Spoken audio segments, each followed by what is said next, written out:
So these are the tips that I want to really share with you guys if you guys are a beginner of the Forever Winter. I really want to share it quick as possible. It is a very harsh game if you start it for the first time, but after you know the mechanics, it gets way easier and way more fun and way more interesting to get deeper into the game. I'm loving the game so much. I want to really main on this game and see how far they can go and how they will develop the game. Anyways, let's move on to the first tip. The first tip is obviously this is a loot stealth game. Don't shoot but stealth on early stage of the game. Especially if you're watching this video, please stealth, don't shoot almost anything. Come here. And they're all on me, thank God. Get up, get up. They're all on me. Scrambers has been alerted, beware, they will not stop coming. Yep, that's why you don't kill them. That's why you don't kill anything, okay? Except if you run into an enemy, you will have to shoot those guys. And from that tip, I will give you guys another tip, which is you must use a suppressor. Suppressor is a big deal. There's a lot of squads, which is more than one man team. It's always 3, 4, 5, 6, 7 man team. They roam around the map, especially patrolling certain places usually, and then whenever they meet each other, they will fight each other. But if you engage with the squad, and if you have a suppressor, you will only attract the squad, not the other squads around the whole map. If you don't have a suppressor, you will definitely attract a lot of squads.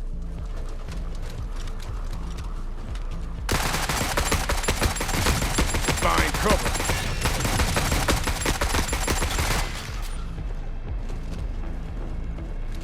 So I recommend you guys to use always suppressors. Sadly, it's really difficult to show you guys which suppressor you can actually use. What I can tell you is that just buy all the suppressors one by one if you unlock them. It's usually from Grillo or Aramaki that has the attachments. Check out the muzzle device MZD, and then you can see the suppressors and the normal muzzles too. Just buy all of them and then try to customize it by pressing the gun and then customize it, and then you will see it on the muzzle device, the suppressors. And another thing is that if you see a one-man team, usually the floppers, zombie faction guys, use the melee. Using melee is super quiet in this game. I mean, it doesn't sound like it, but it literally only attracts lowest number of squad. If you're engaging with 3 men, if you use melee, obviously the other 2 men will attack you, but if it's only 1 man, use the melee. Oh, come on. Oh, come on. Are you serious? And there's also a stealth kill in the game, which I will delve in deeper in the other video. But there is a stealth attack. Like 99% of my viewers didn't know about it, and I was surprised too. I found it yesterday. But it's usually only used for the standing still guys only from the backstabs. Whoa! What? Contact. That is so cool. I didn't expect that. And I can tell you that Old Man is the best guy for stealth attacks. He's the most quiet and most quickest assassinator. He doesn't poke the other guy. Second tip is that while looting, just press the loot all right away. Don't linger to check the items inside the container. It just takes too much time, and then the enemies will come over. It's good to check whatever the item is in there, but if you don't know the map that well yet, and if you're a beginner, it's better to just loot all right away. The problem is, how are you gonna check what the loots are? I would recommend if you're a beginner, just get out of the place and then check it out while you're outside. But you can drop the items by right-clicking in your stash, in your bag, and then checking one by one which is dropped on the ground. You can choose the item between those to loot.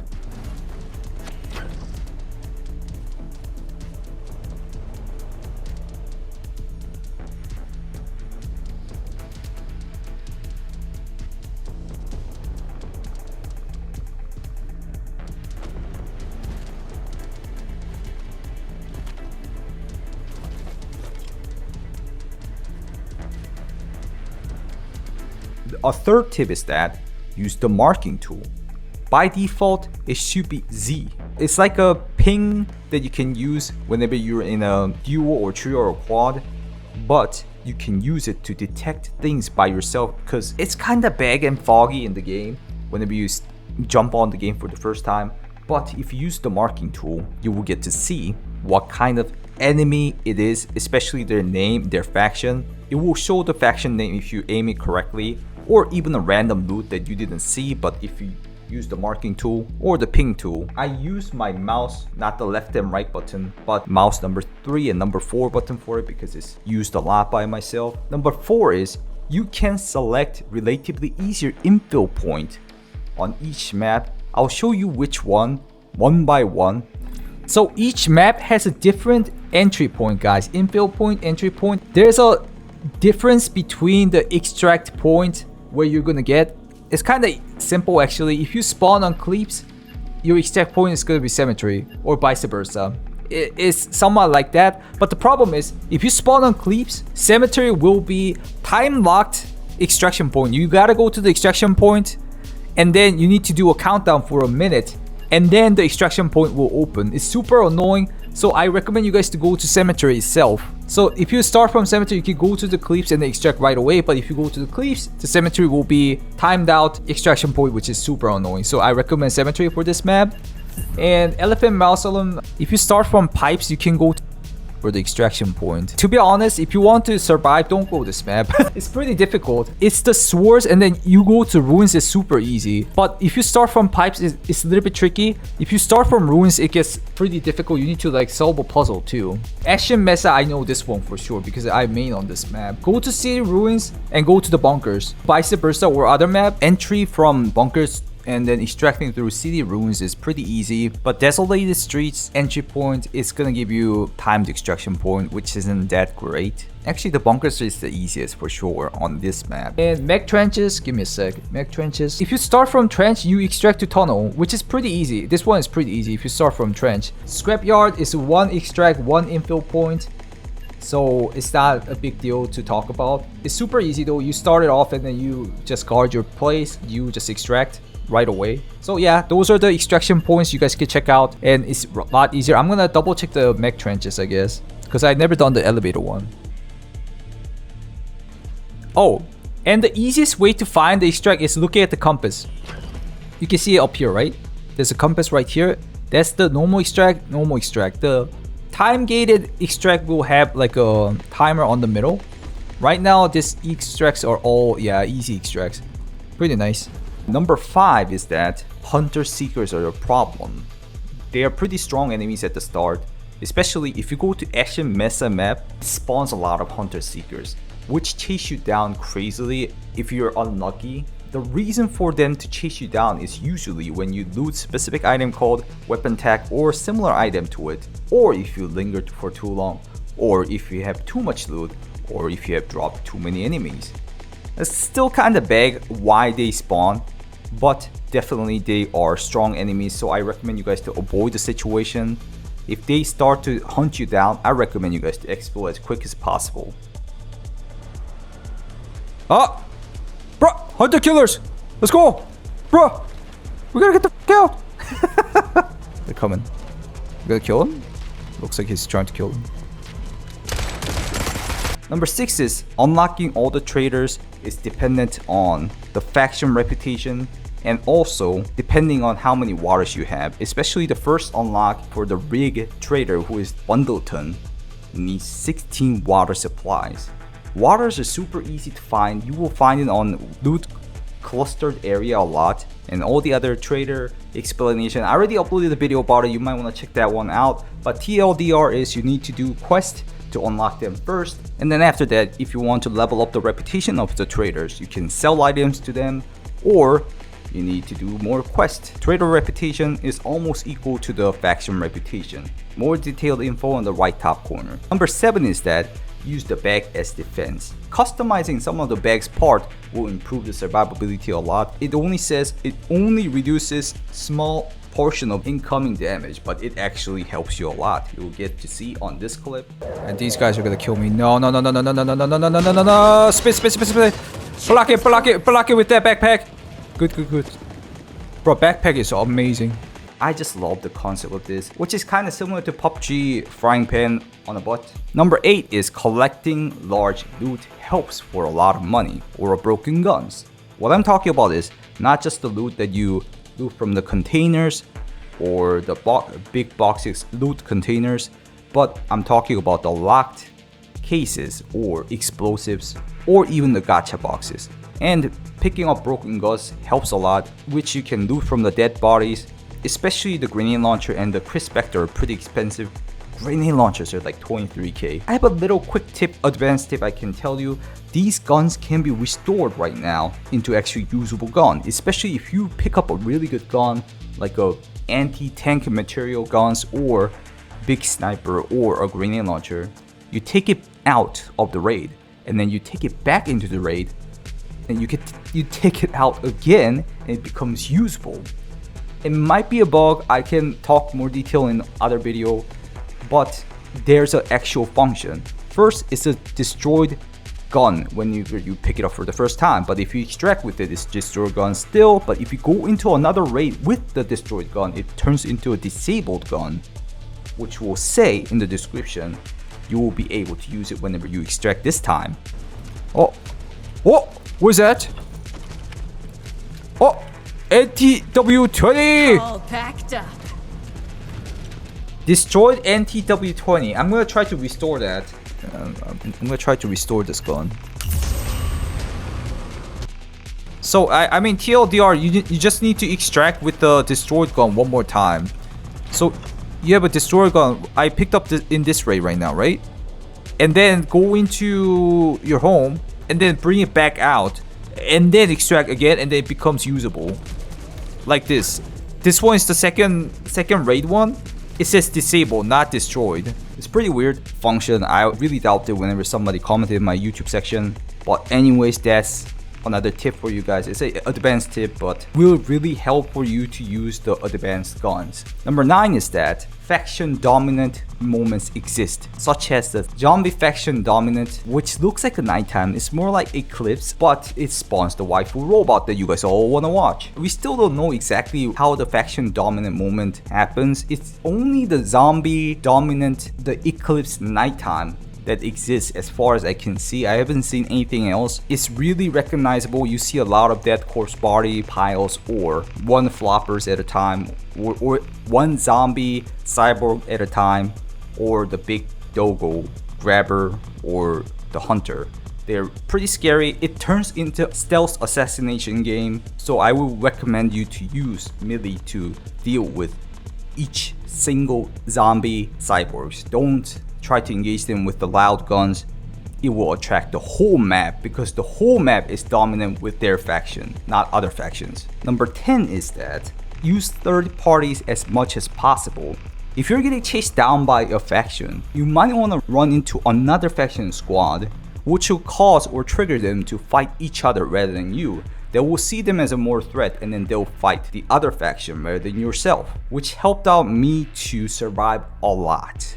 Headshot. Ah!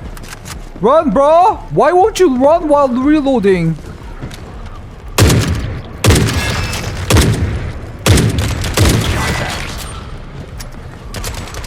Not good, not good, not good, not good, not good, not good, not good, not good, not good, not good, not good, run away, run away! Run away! Run away, run away, run away! 50 caliber my ass! It's bullshit.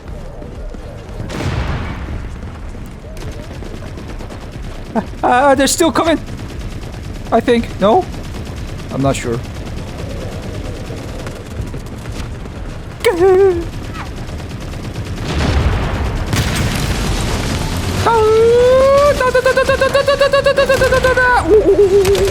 Woohoo! Jump, jump, jump, jump, jump, jump, jump, jump. Number 11 is that shoot the guys who's already fighting. Try to not get aggro though. Whenever there is a really hot situation where it's 5 versus 5 or something like that, shoot at least one time on each enemy. And for some reason, I guess it's like an assist kill in other games. It gives you full EXP of a full kill XP. It gives you a lot of EXP. I really recommend you guys doing it, but do be careful not to get aggroed by them. Like right now they're like fighting each other, right?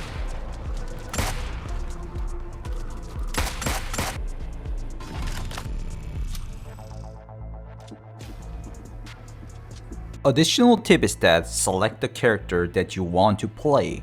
Scav is really focused on speed, Bagman is really focused on carrying capacity and then carrying heavy weaponry. I really recommend you guys to go with the Shaman because he has most balanced speed, good capacity, and then he has 2 times interaction distance with the loot, which is super nice for the beginners. Well, I might have to do a deeper dive video about this part, but anyways, I recommend Shaman, or you guys could try out each character to see what's better and what you can do.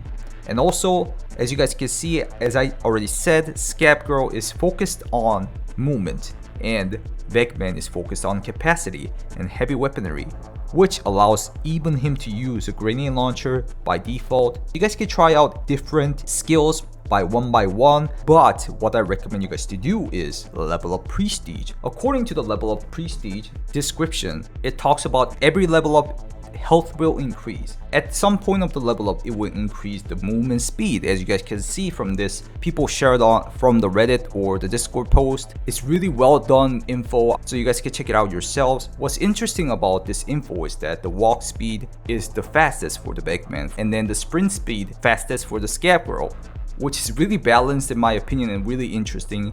Anyways, you might want to try out each character to realize which one you would like. I actually moved around all the characters and finalized that Shaman is the best for myself because of the rigs, what he can use, and then how fast he is and etc. So I recommend Shaman in general, but I really want you guys to try out each one of them. They all have their benefits and they all have their interesting perks. So while talking about the character prestige and level ups, I need to talk about this part. Whenever you level up the character prestige level up, your skills will all get reset. So you might want to think hard what you're gonna do. What I recommend is just level up the prestige. These skills are good, but not like super needed. It's just the accuracy and the faster. But this part, I bet, is really important if you want to run a special rig, a certain rig for each character. Maybe level up these ones, but overall I would just recommend you guys to level up the prestige if you really like the game, or if you're just gonna play a little bit, maybe level up the skills and then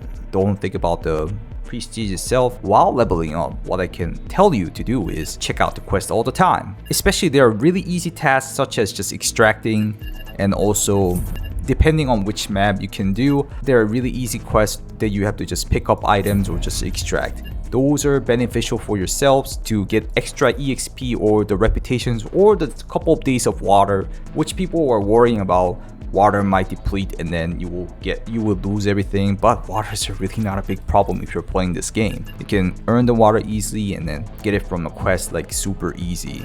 Right now I have like 50,000 waters. Okay guys, that was the quick multiple tips I could share. There's so many tips, so many information. This game is so much in depth. I love it so much. There's so many moments that I want to share, but I just don't have time for enough to edit these videos, and then I think it's not the right timing yet. I at least need to give you guys a quick tip video before I drop the advanced tips or advanced quest tips. So thank you guys for watching. If you want to keep up with the channel, please leave a like and put on a notification button on. And if you want to check out the most recent infos, do check out my Twitch stream and YouTube stream that I almost stream every day. I've been streaming this game the most. Of course Tarkov 2, because that was my main game. I want this to be my second main game, or 50-50 main games of Tarkov and the Forever Winter. Again, if you guys want to check that out, check out my bio link, and I will see you guys in the next video. Goodbye guys.